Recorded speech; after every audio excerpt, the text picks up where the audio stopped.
எது சார் ஜடேஜா ராஜஸ்தானுக்கு போறாரா?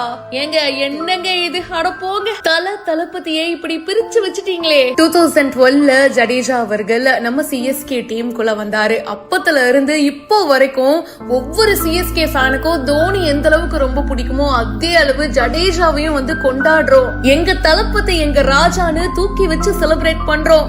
அவரை ட்ரேட் பண்ணது நிறைய ரசிகர்களுக்கு சோகத்தை ஏற்படுத்தி இருக்கு.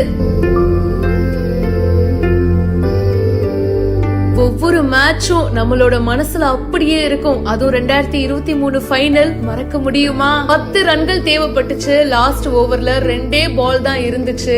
ஜடேஜா மட்டும் தான் ஒரே ஹோப். நம்ம தோனிக்காக நமக்காக கப்ப வின் பண்ணி கொடுத்தாரே, அவர் அடிச்ச அந்த பவுண்டரியும் சிக்ஸரும் மறக்க முடியுமா? சார் ஜடேஜா, நீங்க என்னைக்குமே எங்க தளபதி தான். எந்த டீம் போனாலும் சரி, எங்க மனசுல எப்பவுமே நீங்க இருப்பீங்க.